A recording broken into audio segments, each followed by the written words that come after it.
नमस्ते सबैजनालाई। यो हाम्रो पिता पुर्खाले बनाउनु भएको घर हो, जुन अहिले संरक्षण गरेर हाम्रो दाइ बस्नुहुन्छ। यो डाँडा पाखा यो जुन देख्न सक्नुहुन्छ।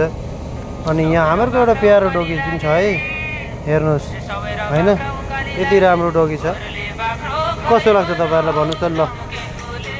अनि अर्को भन्नुहुन्छ यो घर हेर्नु कति राम्रो छ भने हैन, पिता पुर्खाले बनाएको धेरै वर्ष अगाडिको संरचना हो। यसलाई जोगाएर राख्नुपर्छ भन्ने हाम्रो दाइलाई धेरै धेरै धन्यवाद। अनि यहाँ तपाईलाई एउटा दृश्य देखाउँछु। यो यत्रो पहाडमा पनि कसरी यो कब्जनी हुन्छ। दाइको मन के छ भने यही ठाउँमा म सुन फलाएर छोड्छु भन्ने खालको उसको एउटा प्रतिज्ञा छ। त्यो हेर्न सक्नुहुन्छ यो सबै संरचनाहरू। अनि यहाँ तपाईहरुलाई देखाउँछु म हाम्रो पिता पुर्खादेखि लगेर सबैजनाको एउटा फोटो हैन, जुन एउटा भिडियोमा कैद गरेर राखेको छु मैले हैन। सबैजनाले हेर्नुहोस् यहाँ।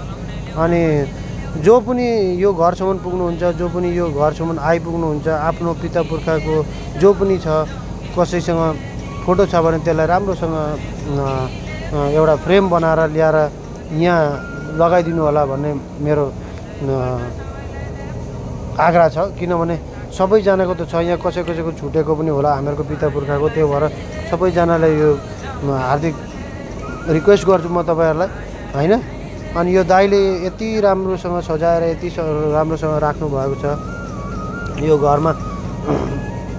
अब आजकलको जमाना डेकोरेसन फुलमाला यो त्यो भन्दा पनि यो फोटोले गर्दा छुट्टै पहिचान पाउँछ कि यो घरलाई।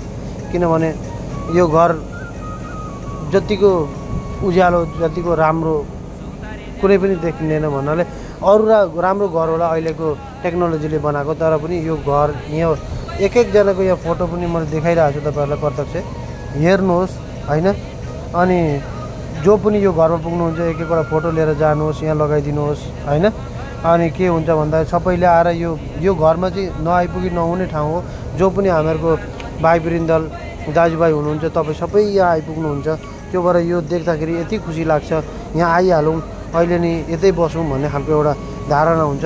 यो सबैजनालाई यो मैले राखेको कारण के हो भने हामीलाई त देखिहाल्यो, आउँदो पिँढीले पनि देखोस् हैन, आउँदो पिँढीले पनि जानोस् यो हाम्रो रहेछ है, यस्तो रहेछ है, यहाँबाट सुरु भएको रहेछ है, यस्तो रहेछ भन्ने एउटा सबैले जानुन् भन्ने एउटा मनसायले गरेको हो।